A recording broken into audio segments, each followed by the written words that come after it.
سلامونه، نیکې هیلې او ډېر احترامات ملګریو.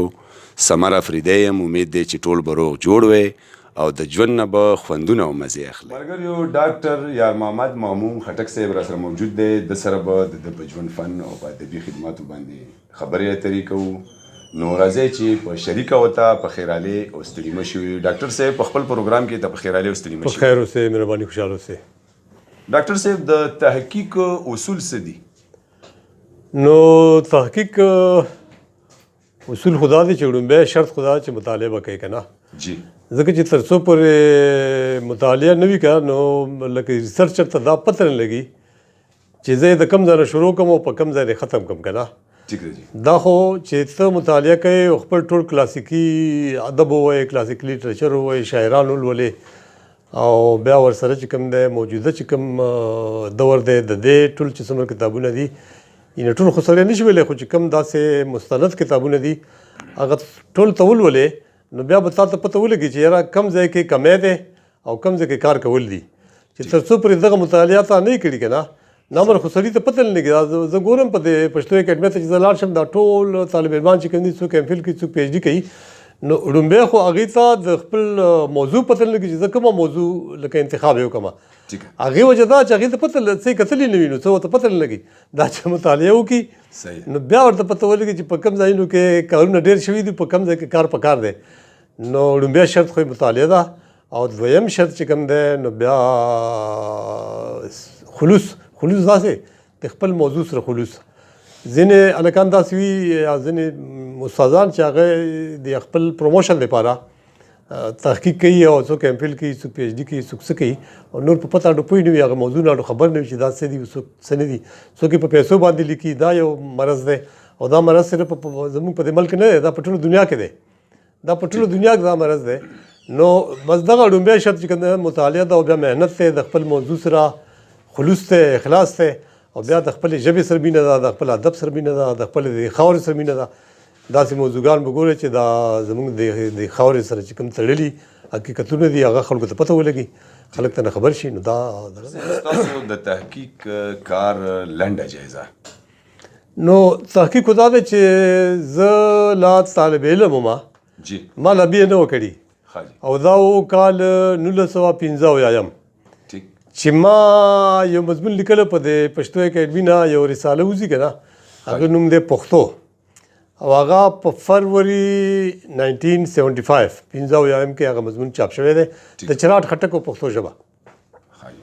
د چراټ خټک او پښتو ژبه هغې دا ماته داسې دا خبره سټرایک شوې وه چې زمونږ چې کوم خټک سي او بیا زموږ خټکنامه ده، زه د خټکنامې سره تعلق لرم که نه. دا خټکنامه چې کوم ده دا د په بوټ سټیشن نه چې په بره ځای چراټ روډ، نو دغه د چراټ په لمن کې چې کوم کلي پراته دي دا په سوونو کلي دي. نو او څه د چراټ غر نه اخوا دي نظامپور خوړه ورته وایي، څه دې خوا دي دا د په بوټ سټیشن پورې بیا داسې نوخار پورې او مانکي پورې او تر خیر آباد پورې دا ټوله خټکنامه ده. نو ما به چې کله کله غور کولو که نه، ځکه چې موږ خو به ګرځېدو، کله به دا نظامپور ته تلو، کله چېرته کله چېرته، کله زیارتونو پسې کله څه، ما به داسې ټکي اورېدو چې ما نورو پښتنو کې نه اورېدلي. نو ما وایي چې یاره دا زموږ دا ځینې ټکي داسې دي چې په نور پښتنو قبیلو کې دغه ټکي نه استعمالېږي. څه خو د لهجې په لحاظ هم او څه ټکي داسې وي چې هغه بل ځای کې نه وو.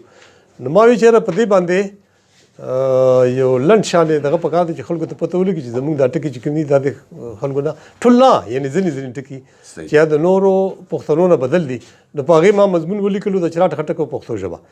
او بیا چې کوم دی ما یو بل کتاب، دغه کتاب دغه مضمون په 75 کې بیا خیر یو کتاب په 82 کې زما چاپ شو د یورپ ساینسدانان. خو زما چې بل کوم د تحقیق کتاب دی دا د خوشحال فرهنګ دی. د خوشحال فرهنګ هغه کتاب دی چې ما به کله کله د خوشحال بابا شاعري کته که نه، نو ما ته په هغې کې داسې ښکارېده چې لکه زموږ دا مشران چې کوم دي په هغې کې د صمد خان کامل او د افغانستان پروفیسر عبدالحی حبیبي، ما ته به داسې ښکارېده چې دوی د ځینو ټکو یا د ځینو شعرونو یې غلط تشریح کړی دی. نو ما به هغه دغه چې کوم دي ما به د قلندر صاحب څه په هغې باندې بحث کولو.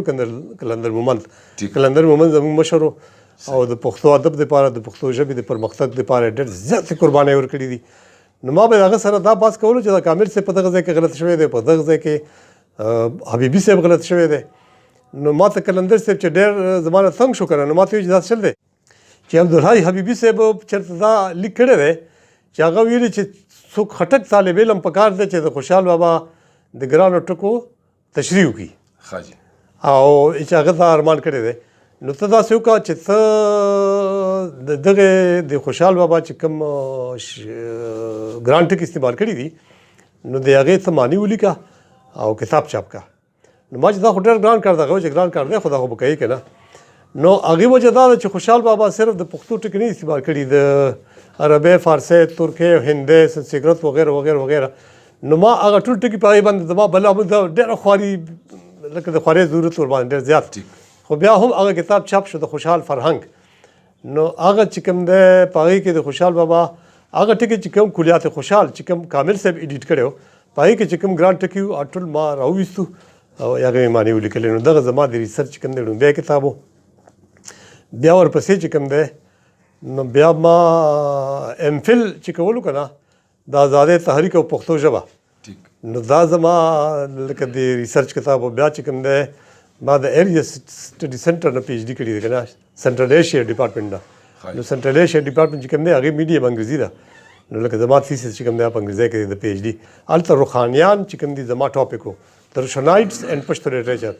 نو هغه روخان چې کوم دی دا د پیر روخان مریدان دي او اولاد دی پیر روخان چې خپل نوم یې دی بایزید انصاري، او بیا د هغه اولاد چې هغې کې بلا شاعران دي، ارزاني خیش کې دی، مرزا خان انصاري دی، دولت لوانی دی، علي محمد مخلص دی او دولت لوانی دی او واصل دی، کریم داد دی. دا ټول د هغه مریدان دي او څه شاګردان دي او څه پکې خپلوان هم دي لکه دا مرزا خان انصاري لمسی دی.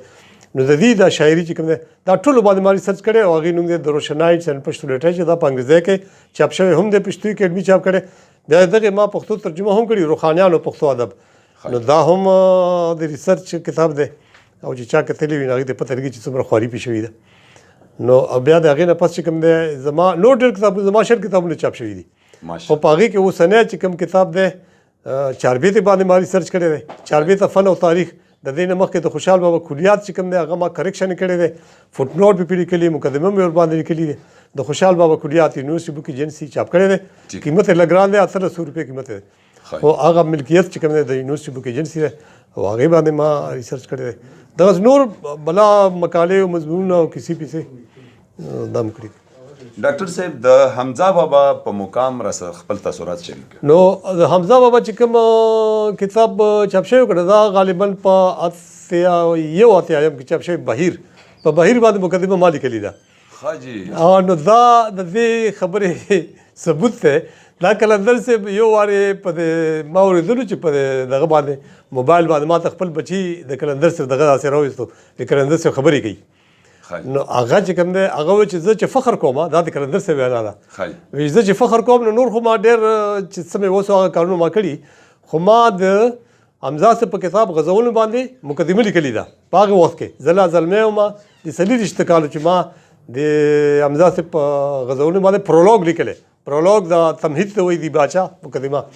نو ما خپل زوی ته وویل ما دا قلندر صاحب خو دا فخر کوي خو زه فخر کوم چې ما هم د 26 کالو په عمر کې د حمزه صاحب په بهیر باندې مقدمه لیکلې. نو چې د حمزه صاحب په بهیر باندې ما مقدمه لیکلې دې مطلب دا دی چې حمزه صاحب په ما باندې دا اعتماد لرلو چې زه د هغه په کتاب باندې د خیالاتو اظهار وکړم.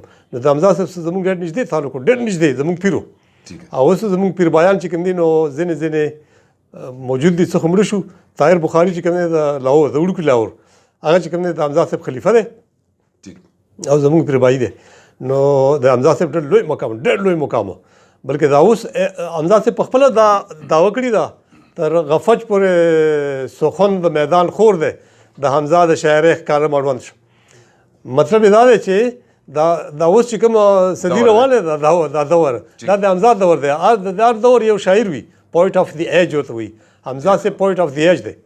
د دې دور چې کوم یو شاعر دی د حمزه صاحب د اثر نه بچ نشي پاتې کېدی. که ډېر کوشش وکړي خو د حمزه اثر به ورباندې خامخا وي، ځکه چې حمزه دومره زیاته شاعري کړې ده، دومره زیات خیالات بیان کړي چې هغې نه څوک بچ پاتې کېدی نشي. ډاکټر صاحب د وخت راکولو یو جهان مننه. ډېره مهرباني، خوشحاله اوسئ. ملګریو تاسو خبرې واورېدې د ډاکټر صاحب امید لرو چې تاسو ترې استفاده اخیستې وي. پروګرام په همدغه ځای باندې پای ته ورسېدلو. خپل کوربه د ډاکټر صاحب سره درنه غواړي رخصت چېرته چې وئ ښاد آباد او بریالي اوسئ. د لوی الله